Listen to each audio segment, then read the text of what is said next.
Hello and welcome to Nightmare Tonight. My name is David Stockdale. I'll be your host on this excursion into the dark unknown. In this episode, I will be talking with Mike Watson about his recent campaign to get Rick Roderick's book republished. That book is called Habermas and the Foundations of Critical Theory. I'll have a link to the petition in the show notes. Mike Watson is a theorist, critic, and curator who is principally focused on the relation between culture, new media, and politics. He also has a podcast called The Acid Left. And in this episode, we'll also be talking about his book, Can the Left Learn to Meme, which is published by Zero Books. And I'll have a link to that in the show notes as well.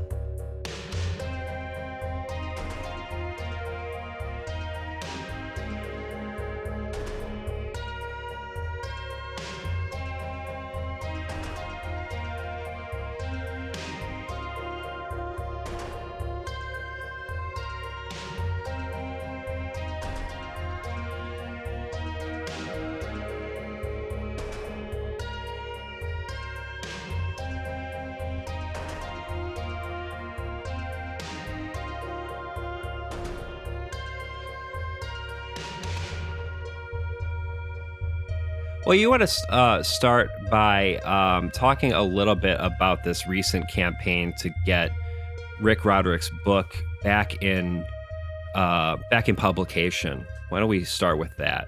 Yes, indeed. Yeah, Rick Roderick, for anyone who doesn't know, is a philosopher and I would say an educator and a popularizer of philosophy who was born in the late 40s and died in the early 2000s. And basically, he's like what we're calling, and when I say we, I mean me and Adam from The Acid Left, which is a platform we run, which we have a YouTube and a Twitch, and we do podcasts, and we're calling him like the granddaddy of left tube, bread tube, but that's not even really good enough because the left tube and bread tube are kind of these terms that are a bit maybe restrictive.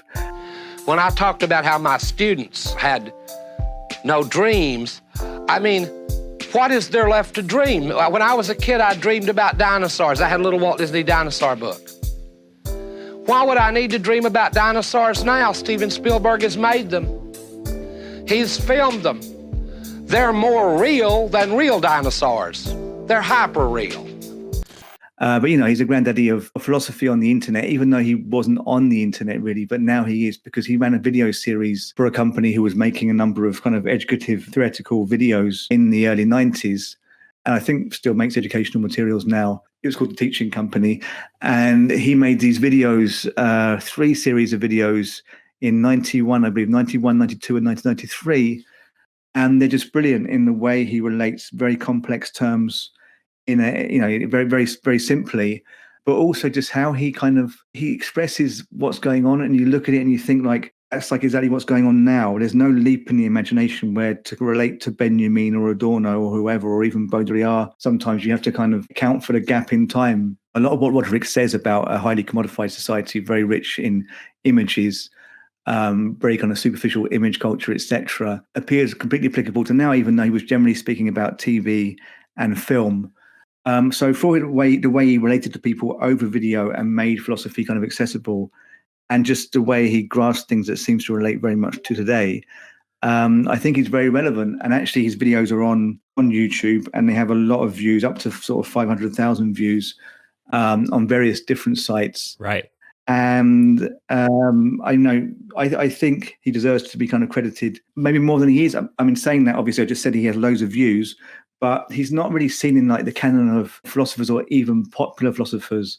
He's not really seen alongside, you know, other people who he should be kind of placed in with. I think because he hasn't been in print for a long time, and also because he was denied academic tenure at Duke University, where he taught for 8 years in the early 90s. It was after his video series had started, he was denied tenure. Now, I didn't know that. Do you think that was political? Well, I think so, because he was very active in civil rights movements and feminist movements on campus. Yeah. And I think just because he was on these videos and he was popularizing philosophy, which that might have scared people in itself, or it was seen by students to, you know, as a shock that he didn't get tenure.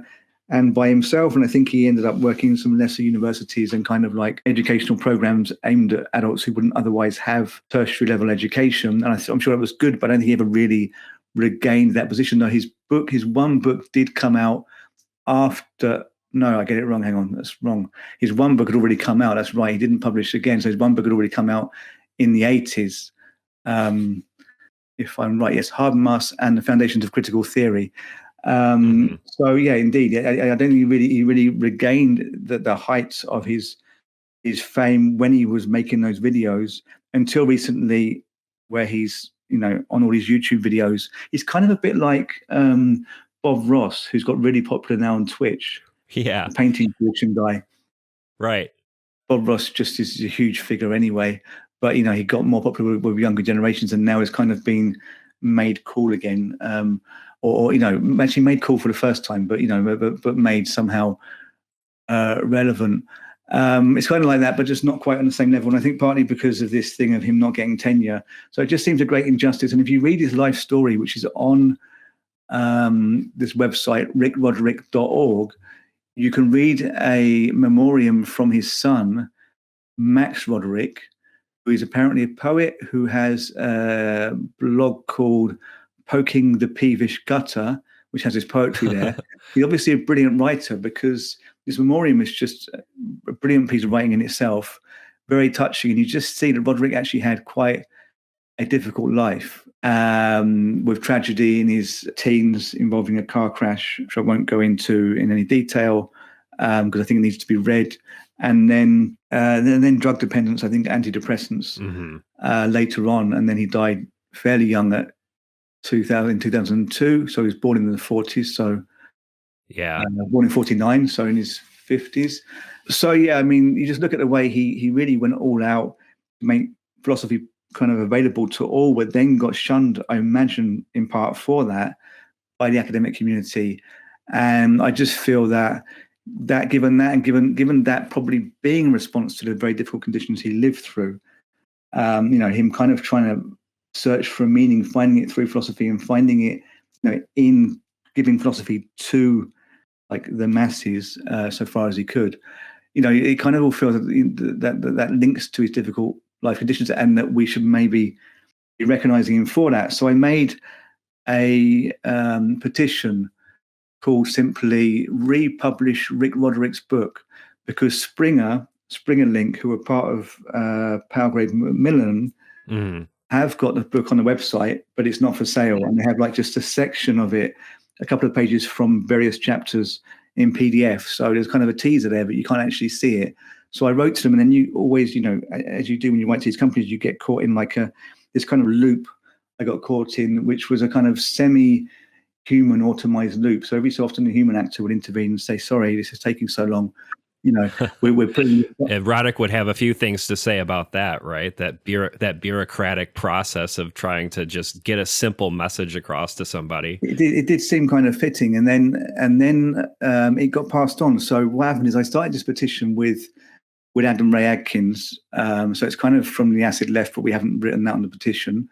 Because sometimes it makes sense to say that this is an initiative of the acid left, and sometimes attaching the name the acid left to something could just be the death knell, because right, with the left and acid. That is a conundrum. Yeah, so we actually must have scared people a bit, because I did make them aware there was a petition now, and we got a message very nicely. I just got it yesterday, and it kind of makes me think, okay, so where do we go from now? It says basically that she got the query, and she's the publishing manager of a division of Macmillan, so they did take it seriously to their credit. And she said, this is indeed an out-of-print title.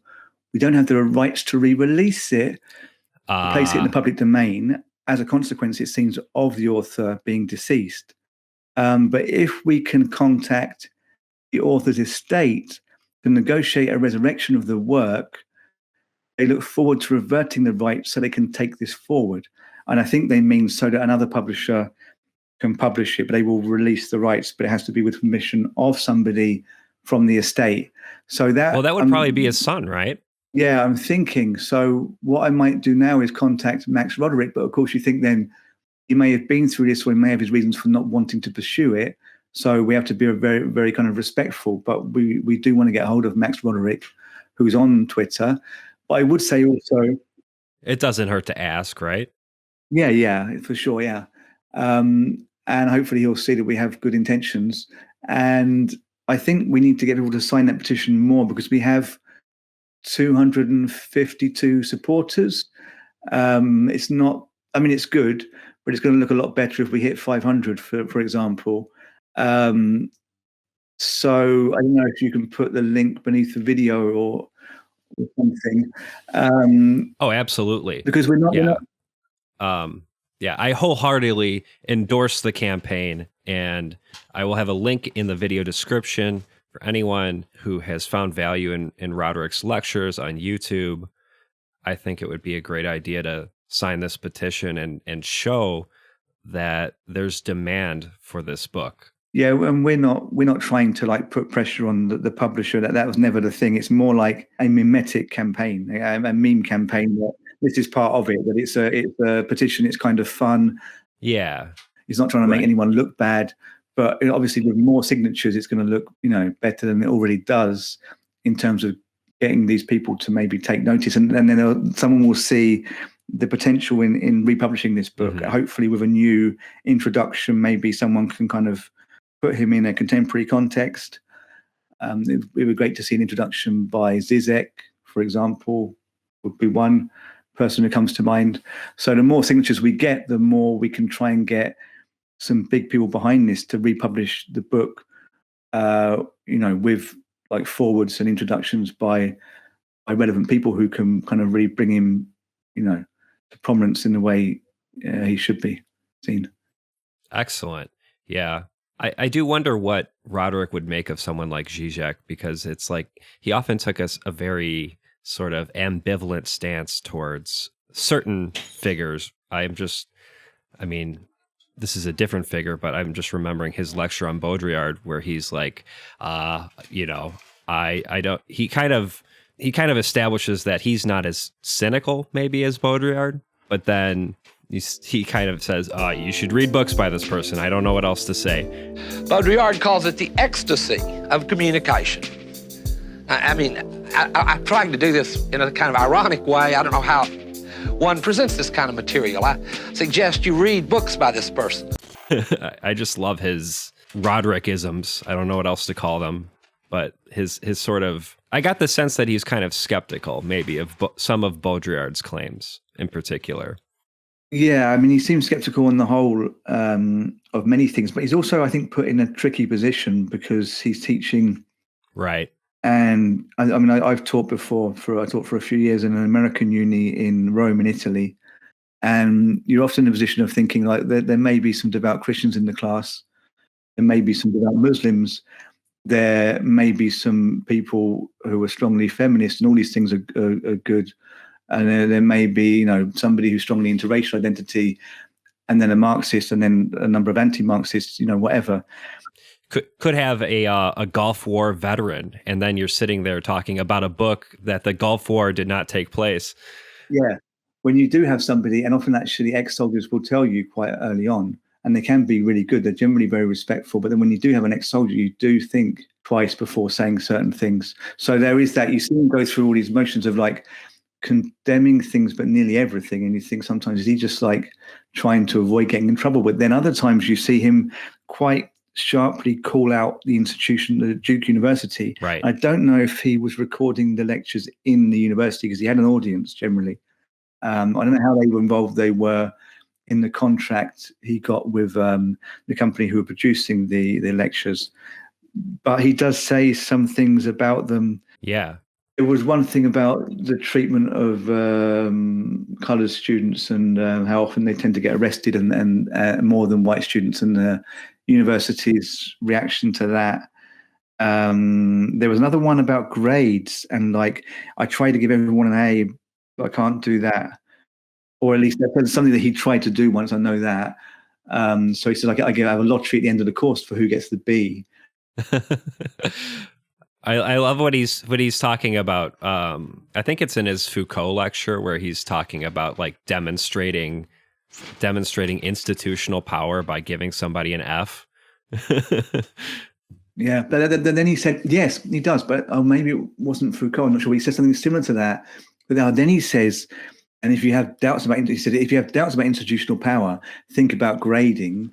This is in one of the videos. And then he says, but then of course, if you've got somebody whose relatives or somebody they know they're very close to is very high on the board of governors and donates money, right? Or donates money to the board of governors, whatever, donates money to the university, then you'll find things change. And then, the professor no longer has power, but somebody else has, and it comes down to money. So that was a very pointed critique of Duke University and the system in general. And that's not something you can really get away with. I mean, now or then, but he was on video saying it. Right. And he did actually cite Duke University. He said if somebody basically is giving money to Duke University, they might be able to get a grade changed. Right. Now that I'm thinking about this more, it's not a mystery why he didn't get tenure. Well, possibly.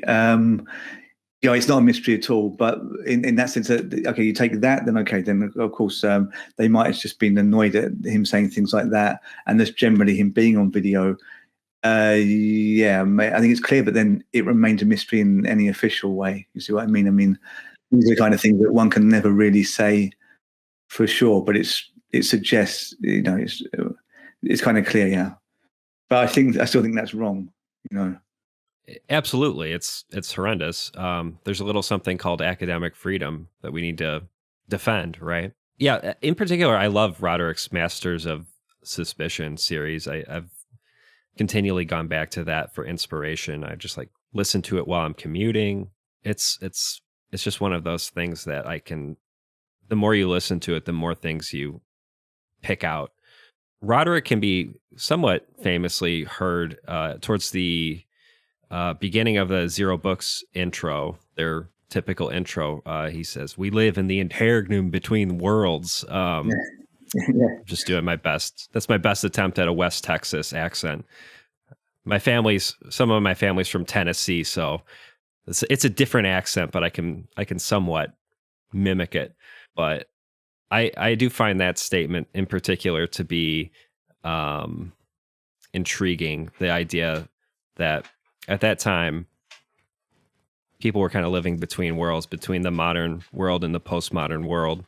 And when I think about explaining certain things to certain trends on Twitter or TikTok to older people, it really does feel like we live in different worlds. What do you think about that paradigm? Do you think we still live in the interregnum between worlds, or are we firmly in the postmodern trajectory now? Well, I mean, surely there must be people who aren't kind of occupying our space where we're constantly online, with a view to one's numbers, so to speak, how many followers or viewers or listeners you have, etc. I mean, not everyone is in the position of broadcasting, of course, right? But that, I mean, many people are in a position of at least kind of thinking about how many friends or how many likes they have, etc., which is a whole thing that Roderick didn't have to deal with in his time. But yeah, I mean, there's people who obviously aren't. But I think COVID has propelled much more people into that space much quicker than it would have otherwise happened. And actually, I was really thinking that Twitch is going to blow up for theorists, for the left wing, and for artists. Like last year, like in 2019, I was thinking 2020, Twitch is really going to blow up, or live streaming in general, as a kind of cultural medium. Then it really did, but much bigger even than I thought because of COVID. But that's a great thing, I think Twitch can be brilliant, although it's owned by Amazon, so that's kind of the downside there. But generally, I mean, I think people are just suddenly thrust into this kind of like online existence where you can't really exist without it. And I think it's kind of made the gap between the underclass and the working class even bigger, because if you haven't got a stable internet connection now, you're really in trouble, and you're much more in a position of like not really existing. Absolutely. Yeah. So it has this kind of existential link. But there may happily be some people who don't kind of live in this world, and I actually think that's great, and maybe they can lead us out of this mess. Although I'm always between being very positive and very negative about the internet. I think it's the best thing that ever happened and the worst thing that ever happened. quite literally. I'm kind of with you on that. Yeah. And well, I guess what I would say to your response, I mean, there is this sort of bubble that we're living in of terminally online individuals, but then is there really a viable alternative to that? Because it seems when I talk to some boomers, they have their own little bubble and it's cable news. They're not terminally online, but they have their own little world of narratives being sort of put forth on them. And maybe that is kind of a characteristic of what we would typically refer to as a postmodern world, is just this total insularity amongst different demographics, and to the point where, liberals would call it post-truth, right? Where we're dealing with our own set of facts as terminally online individuals. And then this cable news demographic has their own facts as well. I don't know. Yeah. Well, I mean, I have seen a couple of instances of people who've gone on to YouTube Live or Twitch who otherwise wouldn't have done that, or recorded Zoom conversations, put them on YouTube, who are from because I've done a lot of work in the art world, organizing exhibitions and things in the past, not so much now, as I migrated online before COVID actually, for reasons I might go into in a bit. But basically, I've seen some people from the officialized art world, who are involved in exhibitions and talks about art and things, who are in this world where you're either allowed in or you're not allowed in. So, there are kind of these culturally superior people, or they portray themselves that way. And the art world kind of all works like that. And I've seen them give talks or do Twitch shows and things. And it's just kind of horrific how they just plonk themselves within the medium and do exactly what they would do in a museum or gallery setting, which is very formalized and very much about hierarchy. And it's just amazed me seeing this recently. And it was some people from Italy doing this, because I was living in Rome for 10 years.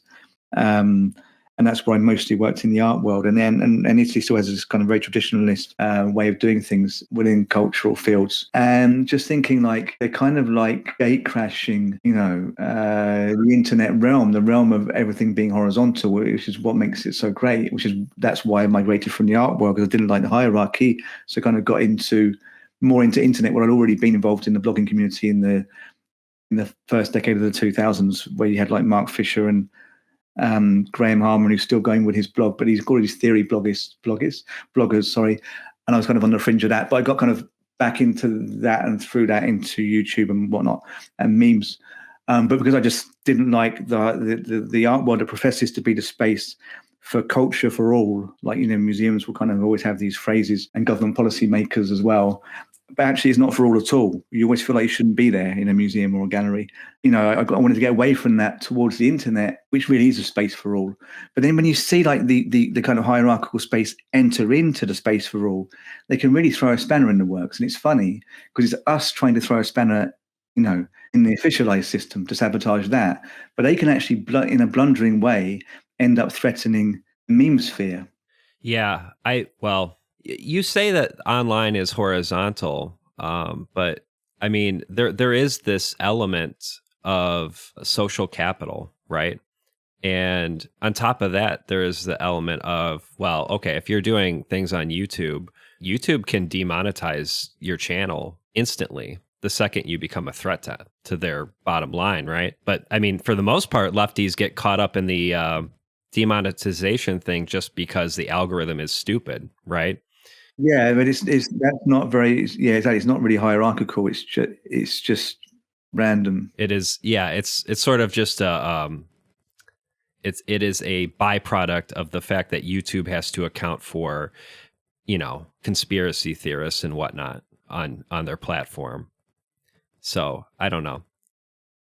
I mean, it's definitely not a good thing. It's kind of it's kind of randomness tinged with some attempt to rein in, the kind of the lunatic fringe of the political internet, because I think they've had to address mostly very bad behavior on the far right. They're having to address also the far left, because they can't not do that. But then a lot of it revolves more around things like COVID. So if you mention COVID in the video, you can have your video taken down, which happened to Zero Books recently. And then they got it put back up after a while. But you're right, yeah. I mean, there is this kind of heinous power system, which is kind of among the worst kinds, the kind of hierarchy that has no logic. Yeah, so I'd agree there. But also, I think the hierarchy, one that's more prevalent, is one that operates within both left and right, and it's over who's more popular. And you can be made to feel pretty silly, with your 200 followers if you only have 200. We've fortunately got a few more by now, but I think that can kind of be disregarded, because if you have a channel for several years, you will have several thousand followers at least. No, I mean, if you're regularly broadcasting, presumably there's some kind of thing about quality as well. I think consistency is a big thing. If you're consistently doing something, and even if it's a niche thing, it's going to attract some kind of audience. And also I think you can distinguish between, is this channel popular because they're just doing all the right things to be popular, or are they actually doing kind of a niche thing just very, very well? So, I don't want to get into names, but there are people who would do anything to be famous within a kind of left framework. So also, with some kind of virtue signaling or the opposite going on to appeal to a certain demographic of the left, but at the same time, they're basically doing that the same as any person who wants to get famous who latches on, who does it via a certain hobby, be it makeup or cars or cooking or politics or whatever. I'm glad you said virtue signaling, but also the opposite of virtue signaling. Like, there's some people who reflexively are against anything that is tinged with kind of the veneer of social justice or whatever, as a kind of I think it's rooted in contrarianism.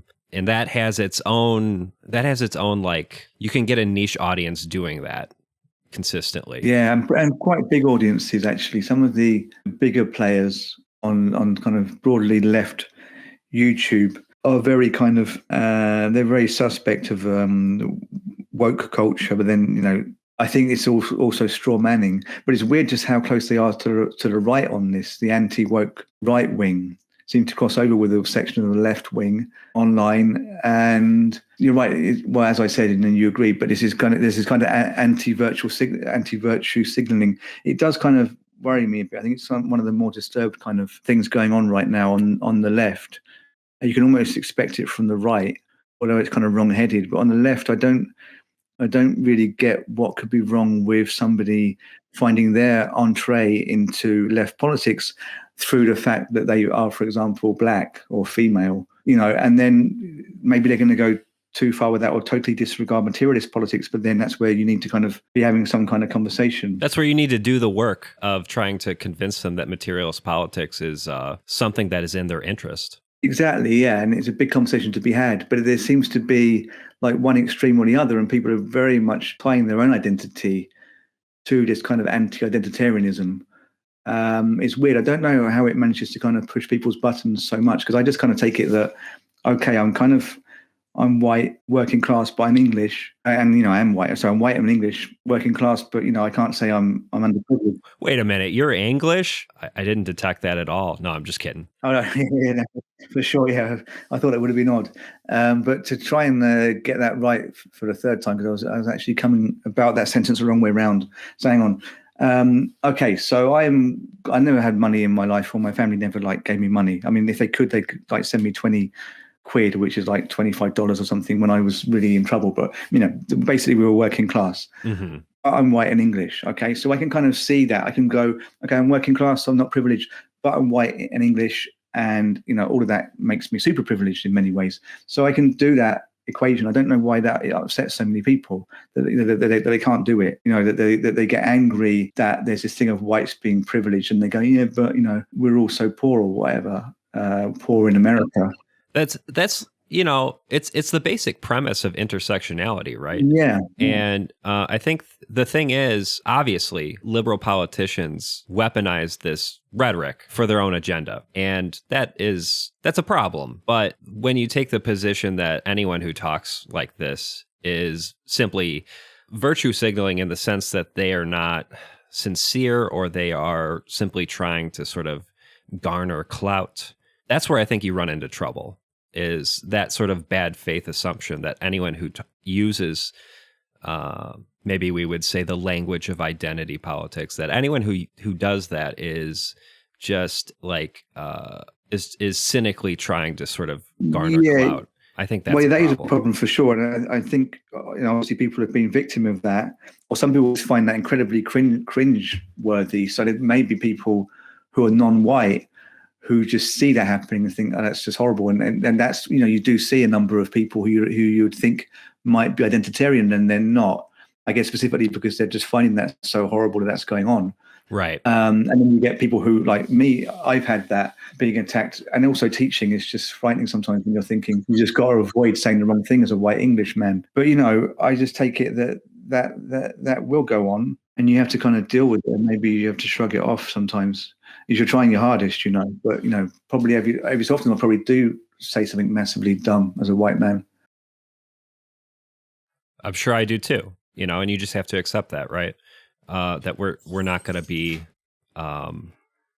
be speaking authoritatively on certain topics. Well, yeah, there is that. At least when it comes to sort of like firsthand experiences of racism. Like, we can't speak authoritatively on that. We can speak on the history and the data, if we've read that literature. But yeah, so Roderick's. Initially, when I saw your campaign, I said I didn't quite get Roderick's fascination with Habermas, whose vision of a viable future model is something like a society as one big university seminar, if that makes sense. I think that's how Roderick characterizes his views, right? Yeah. What do you think is valuable as far as, like, what do you think we could learn about Habermas by way of Roderick? To be honest, that's not something I've really been looking at that much. It interests me that he has a book on Habermas. Yeah. And I think that whatever Roderick, says is probably worth looking at, and at least it's worth putting his book, out into the... He's almost something of a Habermas scholar, I think. I think he took a big... For sure, yeah. And the book he wrote is on Habermas, and it's not that usual that people would look at him in that depth. I mean, Habermas's main thing was like a return to the public sphere.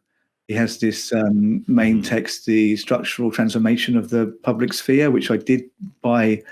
Like, I think I wanted it naively for Christmas when I was like 19 or 20. I'd already read Madonna or something, and I was like, looking at it, thinking this is actually kind of dry, but then I should probably relook at it. But but a public sphere in which we can relate to each other culturally on an equal kind of footing, and I think that fits fully with what Roderick is trying to do himself in his videos, which was like the only means at that time, because it was pre-internet and it was kind of prior even to the precursors to the World Wide Web. Yeah. My sort of knee-jerk reaction to this whole Habermas, the communicative sort of broadening of the public sphere, it sounds like too many meetings for me, or at least the way, I'm kind of judging it based off of how Roderick characterizes it in one lecture. So this is probably super reductive, right? But my, society is one big like university seminar or whatever. I think my knee-jerk reaction to that is something like how Zizek feels about direct democracy. It sounds like too many damn meetings. Well, I mean, it does sound kind of bourgeois. I mean, and I think the Frankfurt School are kind of very bourgeois. And I think that the way the Frankfurt School, and Habermas was a second generation Frankfurt School thinker coming after Adorno, Benjamin, Marcuse, Horkheimer, etc. But I mean, Habermas's thing is like this public sphere. It sounds like a huge kind of tea party. Can we all kind of like can we all relate? On some level, rationally, and his predecessors were talking about, can we somehow incorporate culture to Marxism? And you think these are kind of debates one would be having, or things you would be talking about if you were really trying not to get your hands dirty with an actual revolution. And that is kind of the role of middle-class academics, I think, throughout history, is to create these kind of discourses which muddy the waters so that one doesn't end up on barricade, getting shot or something. So, there is that. But then on the other hand, you think, well, if you really look at what's beneath or their own reasoning for this, it's like if you look at people who tried to actually have revolutions, and these people had a much closer proximity to World War II than we had, revolutions and counter revolutions or reactionary revolutions. This all went terribly wrong.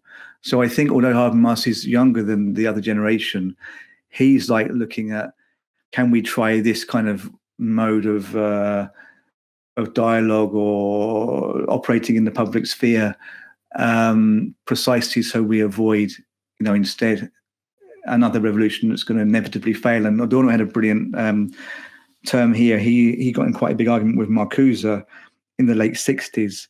And basically what was happening is, you had like the uprisings in Paris 68. You had uprisings and kind of the hippie movement in America. This kind of wave of uprisings went around Europe. And in 1969, you had these huge uprisings in Frankfurt, actually at the university where Adorno taught. And it was his own students, including one that several that he was teaching as a PhD supervisor, who were trying to rise up. And Adorno said he saw a grain of insanity that could manifest into totalitarianism because the movement contained the same errors in human thought that Hitler's movement had contained and Stalinism and prior movements. That the humans just think wrong because we're trying too much to control nature and each other to ward off any kind of threats to us.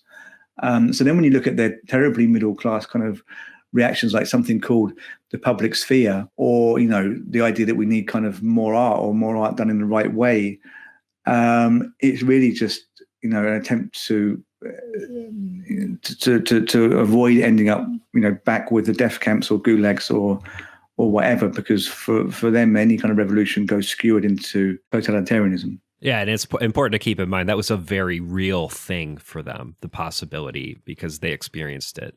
The Frankfurt School, or certain figures in the Frankfurt School directly experienced that. Yeah, and also that that's very true. But then I think in terms of like what we're doing now, you're right, they did very much experience it. Adorno, Horkheimer, Marcuse were all exiled to America because they couldn't teach anymore in Nazi Germany several years before the invasion of Poland. It wasn't possible for Jews to hold those positions.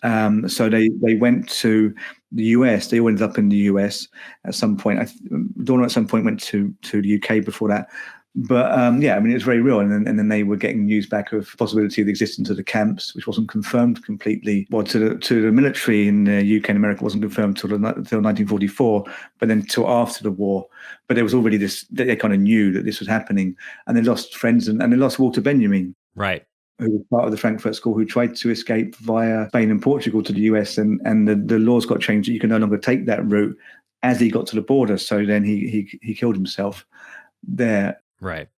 So, yeah, they really saw tragedy. But then on the other hand, I would say, like, we haven't really seen tragedy, but of course we kind of do see it and the world is going insane. But, at the same time, we're not really there. We haven't really gone to the depths of depravity and we're trying to avoid it. And this was the whole thing of like, vote Trump out by all means, knowing full well that Biden will be pretty much as bad. But, we can get into this maybe, but lesser of two evils argument. I kind of do buy that there must be one less bad option always. But this was partly the kind of hysterics of, we have to get Trump out at any point, is that we're trying to avoid going down the route of fascism or Stalinism or whatever. And I just wonder there whether we really don't want the approach of the Frankfurt School, because they were looking back on what happened and let's not get back there immediately. Whereas we're like ramping up, going back to the rise of fascism or something similar. Yeah.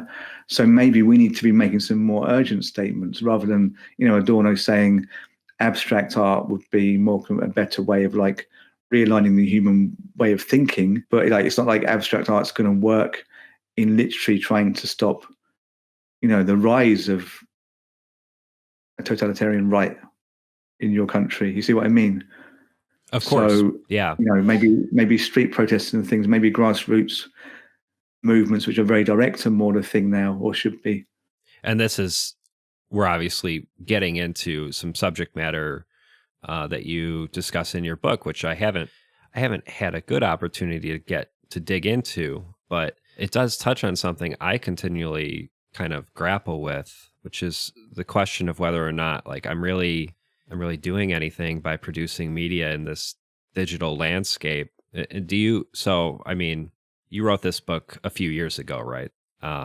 So this, I'm curious to see, are there opportunities to affect real change in this regard, and how do you suppose that happens? And I'm just wondering about if your views have shifted at all since you wrote the book.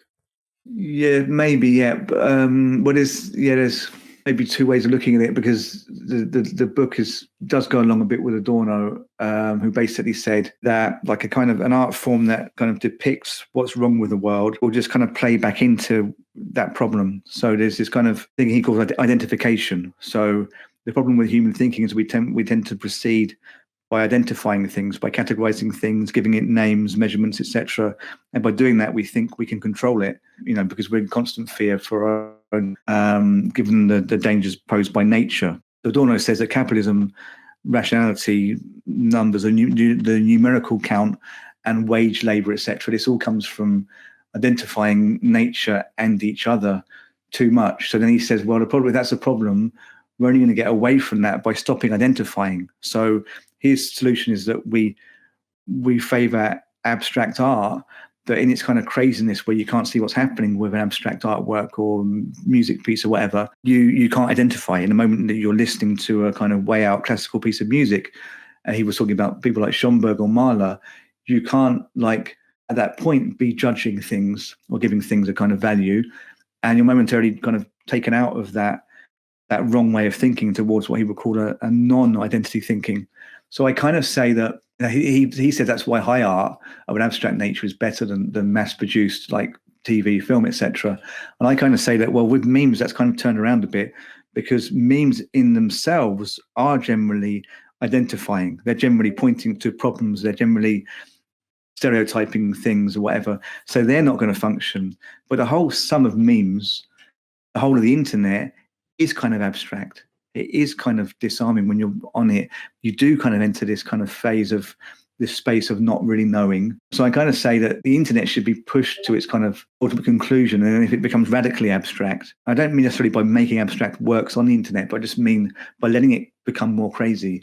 That can break us out of our tendency to categorize. And I think maybe we're seeing that a bit. This is why people get kind of freaked and end up joining kind of far right movements and other kind of weird movements associated with conspiracies and things, because precisely they can't anymore really discern and control and identify, because the old parameters, the old kind of stories we were being told were being passed down through the mainstream news networks aren't there. So we're kind of getting there, but people are too quickly seizing for something they can understand. So the QAnon narrative is very simple, so people are grasping for that. But I wonder whether if we had like a more all-encompassing virtual reality type internet, that eventually we could kind of end up in some kind of nirvana state. But this is like very, very, this is idealistic. But I'm just saying I'm really more saying that's how memes shouldn't be taken as kind of Adorno's popular culture, which is trash, which will make you kind of a racist and idiot. That memes somehow taken as a sum whole could be more his abstraction that breaks you out of that. And then I started thinking, well, I don't know, because that's kind of an idea that works in the very long term. And I think Adorno's theory works in the very long term if you're playing a long game. But now what we're dealing with now, with Trump, who hasn't really gone away, but also with Biden, who's just like, I think could be even more dangerous. And I'm kind of worrying now, because he's just so smooth with everything he's doing that he's quite possibly just doing much the same as Trump was doing. But anyway, yeah, we've all this and the reaction to him. It's really the reaction to him, because when Trump did something fucked up, there was always like a huge counter movement to defy him, and that doesn't seem to be happening with Biden. Like, there are still kids in cages right now. Yeah. I mean, that's kind of what everyone thought would happen, but we just had to shut Trump up for a bit. I mean, I obviously couldn't vote, but I was like heavily pushing to just get Trump out by any means. And I think that was kind of shown to be probably the correct thing when you saw what was happening at the Capitol building. on January the 6th. Yeah, but I just think things are so bad that I wonder whether what I proposed there in the book would work. We just need to, I think we just, especially like the left internet, need to kind of just push more getting out and about, talking to people. And then you do kind of get to, funnily enough, you get to Habermas's public sphere, which he kind of conceived of as he saw that kind of like, I mean, as we're kind of like portraying it, that kind of like genteel tea room chatter where you could like have conversations in the public sphere has gone. I think that kind of is really right that it has gone now, and the left internet needs to kind of be saying, yeah, you know, cool, listen to my podcast, watch my videos, but also get out and join your local whatever group, DSA, Labour movement, whatever you have near you, Black Lives Matter, whatever you feel you can be affiliated with, and do some work on the ground and get talking to people, get talking to workers, you know, people who really do labour, you know, because we're not talking to these people. I'm making assumptions. Maybe you're working like in a shop, or I don't know what you're doing, but you know, we're not. So I'm thinking that the memosphere needs to be used to push people to go and speak to people. Yeah, absolutely. I mean, this is kind of a tangent, but I recently watched the 1981 movie Reds with Warren Beatty. You ever seen it? I haven't seen that, no. It's like this 3-hour-long epic movie about the journalist Jack Reed, who was operating, you know, towards the beginning of World War I. And then he went and covered the Bolshevik Revolution, and eventually he basically became a revolutionary. He became very involved with what was going on over there. But these scenes from the movie where the clamor, where people are just arguing or having like really intense discussions about what they should be doing, talking to workers, like the IWW would go to factories and they would ask people like, how much do you make? How many hours do you work? You know, it feels genuinely alien to me watching these scenes, because I guess part of it is because there are opportunities like that. Amazon warehouses would be a good example of that.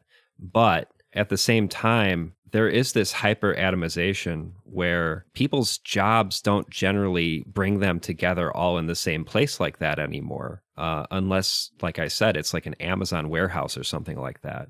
So it's definitely a double bind. Well, that is true, yeah. And obviously the kind of post-Fordist tendency is being continued, like taken to its ultimate point where we're all spread out. But then at the same time, we're talking to people across the world.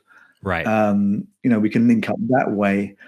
So there is that. But yeah, in terms of like actually organizing on the ground, which is kind of necessary to any movement that poses a threat to the status quo, you know, because it's just taken that you can't control land without having feet on the ground. So you're not threatening an overthrow of a system, you know. And I don't mean one even has to approach that kind of violent overthrow, but you know, people in government are doing the math. You're not, you know, they're still thinking, you know, even a peaceful movement that has the numbers, they're not really worth much if there's only 1,000 in 100 countries. Yeah. You know, because they're not going to come together and they don't have any real purchase, any real agency on a country if they're not out there in the street, or that they couldn't potentially be out there in the street, I think. So, you know, we do need to get people together. And I think there's a thing also where a lot of leftist people who are young, now I'm not that young, I'm like in my early 40s, but I do recall this, can be very sensitive people and therefore kind of introvert and probably don't want to go out and talk to people. But I think the thing is that you end up putting the cart before the horse and building up whole theories of interacting on the left that are based on your own shyness. Right. And I think that's a big problem to overcome. Yeah, you're basically describing me right now. Okay. Well, that's fair enough. I mean, it's a lot of people. I mean, probably me until like 3 years ago or something. I had to start teaching, so I had to start talking to, you know, people who are actually present in front of me. I still don't go and just like strike up chats with people in shops. I kind of, you know, I get shy. I like to use the automated checkout, the one with no people. But you know what I mean? I mean, we still, you know, we need to get out. I mean, this is something about organization, which somebody I speak to quite a lot, Andrew Cooper, an artist in the UK, who I've done a couple of talks with, one on our Acid Left channel. Andrew talks about organization, and he gets out on the streets a lot. He actually helps run a stall related to gentrification issues. By stall, I mean they have a table out and they have leaflets and stuff every Saturday in southeast London. So he gets out there and he talks to people on the street. He says that organization is rooted in this kind of literally the kind of taking different organs. Like you have a body, you have your legs that have a purpose, you have your arms that have a purpose. Organization on the left means the same thing. It's like you got this guy who's good at going out and speaking to people. You got this guy who's good at making podcasts. You got this girl who's good at Photoshop or whatever, and you all do what you're good at. So I don't think obviously we want to just put everyone out trying to talk to pensioners and workers. Because that's just going to be disturbing anyway. A lot of them not just being very good at relating to people, but we certainly need to put a mechanism in place whereby we get some people out there talking to people who are, people who can do it. Yeah, it's definitely an admirable thing. I guess I'm not sure if I accept the whole introverted, extroverted paradigm, but I've always kind of identified on the former end of that paradigm as an introverted person. And it's it's I think the major hurdle at this point is the same thing that the Bernie Sanders campaign kind of ran up against. Is I think just a lot of people don't believe a better world is possible. When Bernie Sanders hit his basic points on his platform, I think a good majority of people hear that and they say, yeah, right, that's a fantasy, that's not going to happen.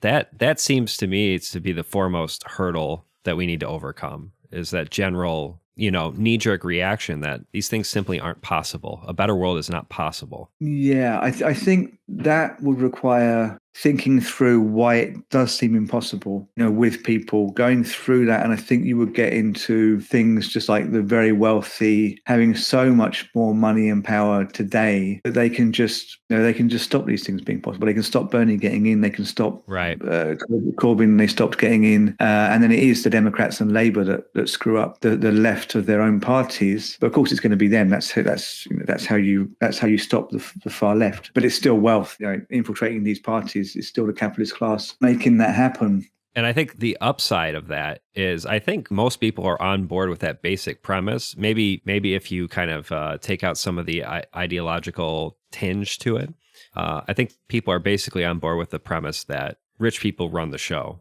right? Yeah. The question is, can we do anything about it?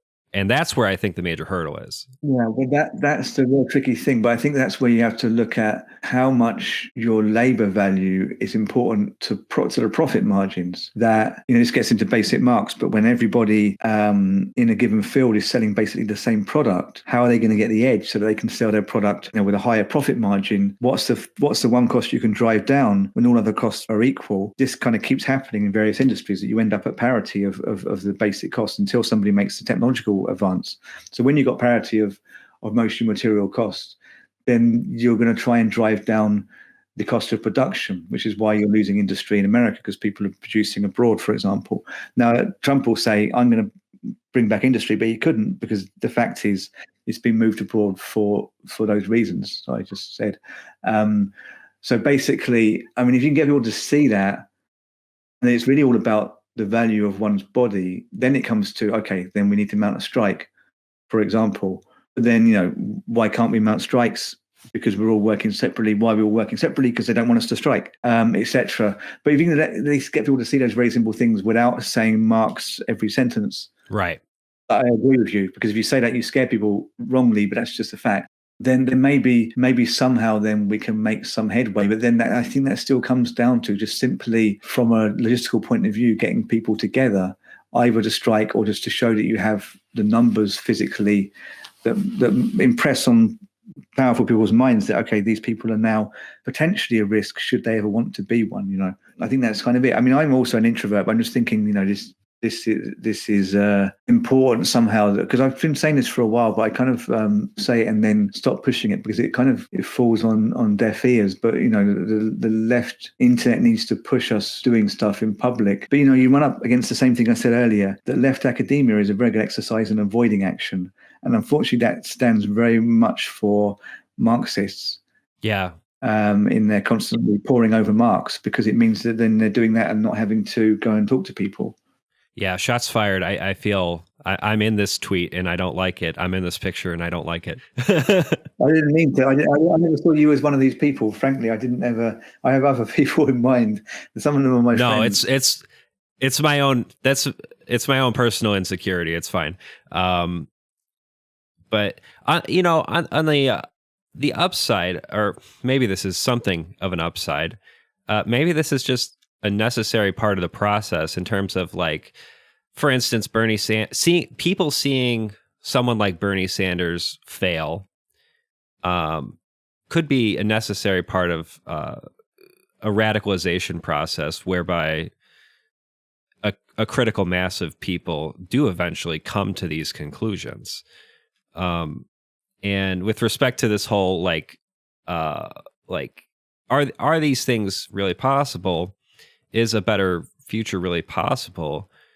I mean, from an American perspective, there are certain things the government has done as of late that would be unthinkable just a year ago, right? In terms of, implementing certain aspects of UBI, giving people direct payments. These things, I think Zizek was talking about this on in his recent interview with Doug Lane, where he points out that, these things would be fairly unthinkable just a year ago.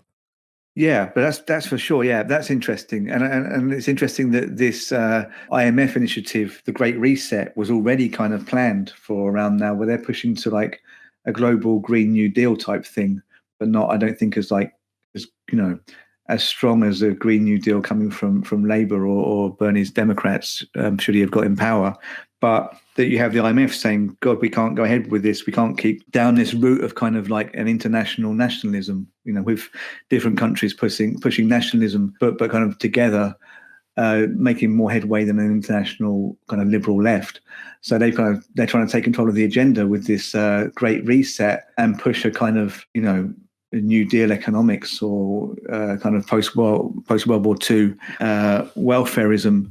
And it's just interesting that it might be the IMF that kind of sets us on that path rather than Labour or the Democrats, etc. But yeah, we are seeing these things happen, and they were even happening with governments that are quite right wing, and the right wing government in Britain has had all these kind of like furlough schemes and things, basically kind of forms of welfareism during COVID. So yeah, I mean, it could happen. You're seeing, this stuff is possible, so maybe it's inevitable. And then, but I think with the IMF pushing as well, then some governments that might resist that kind of have to. And then this is where Trump going might be good, because it makes Johnson in the UK have to rethink, because he's a kind of shapeshifter, and now he's getting freaked out. Mm-hmm. And I think he's backpedaling on how far right he was, because certainly, without this COVID stuff, they would just be tearing up welfare. In fact, they're already saying that when COVID's over, they're indicating they might kind of keep on with austerity. It's kind of frightening. From a perspective of maintaining profits, that seems to be like their only option. No. Yeah, well, but then the and a recession. How big can a recession be following this just global inactivity? I mean, admittedly, the stock markets are pretty detached from reality, but how poor and desperate people are going to be getting. Then I think maybe you have to do this, as you're kind of saying. There's things happening that would be unimaginable before. I don't think they have much choice, and it's just kind of ironic. I'm not really pro IMF, but that there are these kind of conspiracy theories coming from QAnon. They're incorporating this Great Reset into their thinking, like it's a communist kind of revolution, but it's nothing of the sort. It's kind of back to neoliberalism as it was, with a bit, some tweaks and a bit of green stuff and maybe a bit of welfare in. But it may be them that have the power to push for what has to be done to avoid, some kind of pernicious form of the right emerging that's much worse even than Trump and Johnson. Yeah. So we have to see, because this austerity, I can't see how that's going to function unless they also have some kind of means of extending lockdowns. They might just start doing this all the time for stupid reasons. And that might be the way they can, further austerity and avoid riots, or put the police military on the street, or further militarize the police or something. Maybe they can do all this kind of thing and get away with more austerity. We have to see. It's going to be very exciting anyway, whatever's going to happen. I mean, it's unsustainable. The present situation in industrialized countries is unsustainable. It can't go on like this forever. But I think with the whole Great Reset thing, the appropriate Marxist line on that is obviously that the whole proposal is contingent on exploitation and at some point in the supply chain, hyper exploitation. Right? It would be terrible, yeah. I mean, certainly you can only imagine that there would be all these kind of strings attached and things that it's just basically rescuing social democracy, at best, a genuine social democracy, or probably more some kind of neoliberalism, more like what we had before Trump. So yeah, I don't think it's good. Yeah, I mean, it would be perpetuating capitalism somehow. It wouldn't be something we would want, probably either of us would want to see. But it's just kind of interesting that it might be the impetus to continue these welfare schemes that you couldn't have imagined before, and people are kind of banding around the idea of saying, universal basic income, and of course that would be great in many respects. But then it's kind of at this point, like, you can think anything that would happen would have to be happening for the benefit of capitalism anyway. So would you just be making like a consumer class, in the West, who would just buy cheap crap from the East, from slaves? Right. You always have to question where the surplus value is coming from. Exactly. Yeah, this is an important thing. So that's exactly why I think, and you're kind of pointing to it, that we need to get through this thing, simple complex like surplus value, to everyone without fighting them with Marx. But then some people would say, well, you shouldn't be too nervous about using the word Marx and communism on the streets, or whoever you're talking to, because we need to reclaim these words. So that's a big strategic kind of debate there. Do we try and explain all this stuff without reference to communism? Important that we reclaim those words. I think it's a bit of a lost battle, reclaiming the words, and I think it's probably much harder in America than it is in Europe even. I don't know. It's when you think about the different generational politics, I think Zoomers and a lot of millennials are more receptive, but at the same time, you do got to meet people where they are, right? Discussing Marx, I think that might be something you do a few conversations in. You don't lead with that necessarily. Yeah, you don't, because you don't lead with Nietzsche either. Right. You don't lead with any philosopher, hopefully. But you also, I think we're in agreement. You don't lead with Marx also because people think that communism is totalitarianism. So. Right. I do. I mean, I recently put up a video criticizing market socialism, but I do think Richard Wolff does a pretty good job with his basic spiel about how capitalism works. I don't really know that, unfortunately. Maybe that's kind of really bad, and I have a hole in my. Richard Wolff is like this. He is a professor of economics who is a big proponent of worker co-ops. Okay. He has like a basic spiel that he does where he sort of breaks down how capitalism works, specifically with respect to where profit comes from. Yeah, what does he? Because the name rings a bell. What does he else do? Isn't he quite respected in a kind of mainstream sense? He's not seen as some kind of threat. Well, I don't know. He does a great job of popularizing the idea of worker co-ops. I will say that. I don't know. I mean, he's a professor of economics, so that comes with a certain amount of respect. But he's very critical of mainstream economics. I'll have to check him out. Yeah, I mean, that sounds good. I mean, any way that stuff can be made palatable is important. Absolutely. Is there anything else you want to talk about before I let you go? You've been very generous with your time, so I don't want to keep you too long. Not really, except that there's always this kind of debate of does politics run downstream of culture or vice versa? So should we be talking about culture because isn't culture just something that comes down from economics basically? And I think that's kind of a false dichotomy, that these things are all actually much more closely linked. And all this revolves around politics being human, is our relation to what in philosophy we call the object, or nature, just everything outside us as individual human subjects. And what we really need to do is to somehow conceive a healthy relationship with the object, because we feel threatened. The object, being nature, is going to kill every single one of us at some point anyway. That's just like the conditions of life. So we kind of panic about this, and so we try and take control of things, and we end up controlling each other. And I think art is a great way of dealing with this kind of problem, because when you make art, you get like a piece of material, like paint and canvas or a piece of clay. But imagine a piece of clay, and you have to manipulate it, and it resists you, and you end up for a while getting lost in that process. You're not really thinking of yourself as separate. You're kind of having to make a pact with the object there. And I think it's that pact we're looking at is crucial to solving our economic problems or the way the economy is run and politics as such. So I think we need to get away from this strong division between culture and politics. So that's the last thing I would say. Interesting. It's sort of like, okay, you're kind of vaguely alluding to maybe the Marxian distinction between the base and superstructure, right? Yeah. And from my perspective, Marxists would say there is a difference between the economic base of society and these superstructural components, which culture would fall under that, right? Yeah. And I guess what I would say is there's like a dialectical relationship between these two things, and it's not a situation where the economy is the sole determinant of everything. There is a role to play in elements of culture, but you get into this pickle of trying to define what the hell culture is, because it's such a nebulous term, right? But yeah, I do think you're basically on point as far as, are there opportunities as people who create content on YouTube or create podcasts or whatever, are there opportunities to affect positive change? While at times it seems incredibly daunting, and in particular, this historical moment seems pretty bleak to me, I do still kind of hold out hope that there is a role to play for people who do the kinds of things that we do.